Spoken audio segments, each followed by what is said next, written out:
So I'm with Marcus Law after our 3-2 defeat at Bamber Bridge. Marcus, our Tuesday hoodoo continues again. So what did you make of the game? I felt we were containing the opposition in the first half. A few counter-attack opportunities for us when we started pressing the ball, and we looked pretty organised. It looked two cagey teams, so to speak, and it was a case of them giving the ball away and us countering. And I felt it was a bit cat and mouse in terms of they were trying to overload us, and we were trying to, sort of break out on them. And then their keeper's tipped one over the bar. He's made two good saves on from James Brighton. And there was a few times where we were getting ourselves all mixed up in silly offside positions and sort of got them out of jail, which hurt.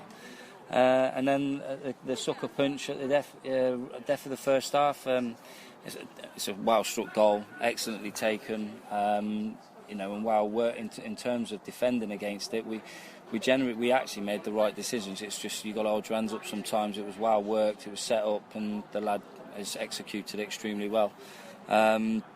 And then it's a case of pick ourselves up again and get going. And I felt second half, even though we've come away losing, drawing the second half 2-2, obviously losing the result 3-2, we've predominantly looked like the team that was going on to win it. And it's just exasperating in terms of so near and yet so far away all the time. And it's just small margins. It's the small things, and until we start with the wrong side of the small margins, and we've got to really try and sort that out sooner than later, because it will start affecting confidence. But we've had some bright performances in there, and it's just the same old story. And is it just a game in which we need to just get absolutely battered for 90 minutes and go score in the 91st minute just to change it round or look for us? I don't know. We give everything. We swap the shape around. We generally end up always chasing the game, which leaves us vulnerable. And the only time we didn't chase the game against Hungerford, we always looked in control. And end of the day, circumstances. We've had to swap and change players, but that's part of non-league and midweek football. So yeah, we'll get up again. We'll roll our sleeves up on Thursday. We've got a home game against Histon, and we can concentrate on the league now, and I've got to really focus on the positive performances and look at a few combinations. I've learnt a few little more things about the players in their positions, which still getting my head round. Moving Doobie either side of a centre forward certainly makes him look a better player than being the out and out striker. So I think that's what we need to look at doing. And it's really hard. If you get beat easily and never in the game, you can see lots of things that you need to work on. We're talking margins, with absolute margins, the difference. And at the moment, in every game, it's hurting us. And as most people will say, how long will that go on for? So it's a case of us having to sort it out. In the first half, people look at this and go, well, deja vu again, they've gone 1-0 down behind. But like you said, it was a cracking strike from Dan Green just on 45 minutes. And James Brighton down the other end, he had a couple of chances to put us 1-0 up. They're the differences. You've just said it yourself. And as a manager and a coach, they're hard things to actually bring in. It's a case of taking your opportunity. We can't pinpoint it's the same chance happening to the same player all the time. There's a multitude of players, whether it be Giovanni, Sol, Doobie, Courtney, James Brighton, Gooders, Will. There's plenty of people who are having the opportunities, and it's just hurting us. It's really hurting us, and we've just got to keep pushing on and keep trying to find the right formula.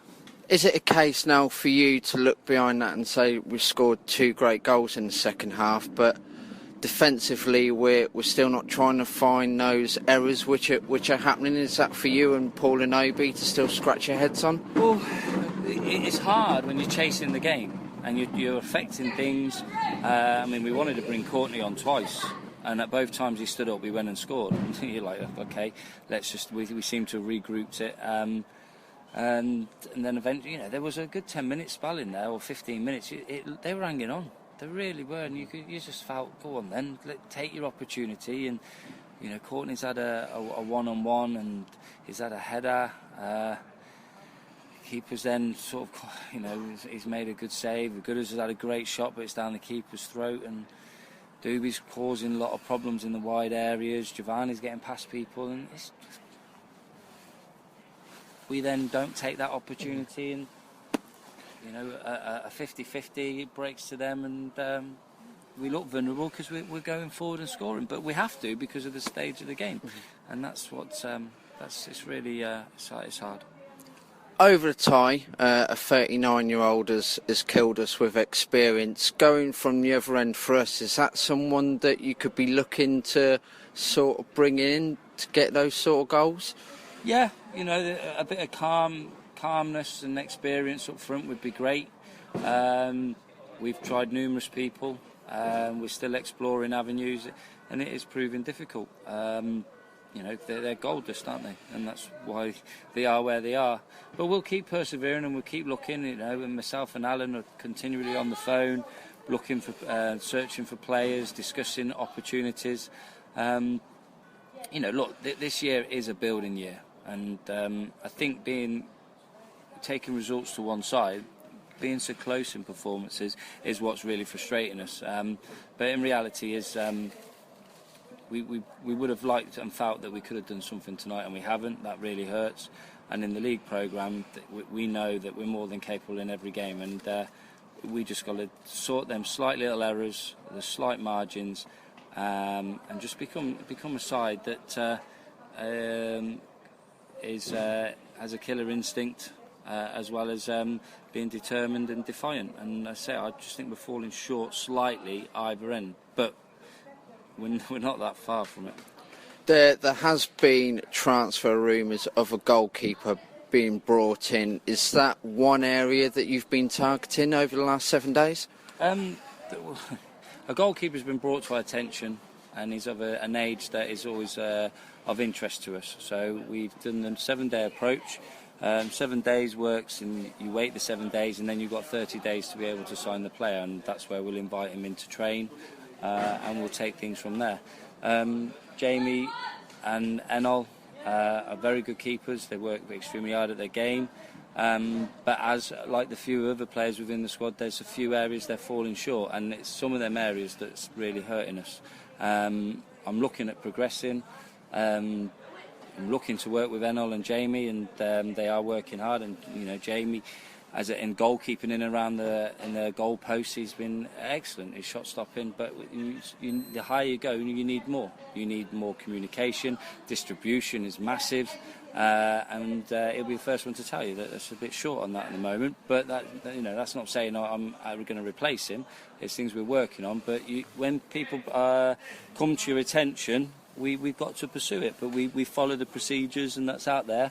And unfortunately, you can't control other people putting stuff in the media, and so I can't deny the fact that we've actually done that.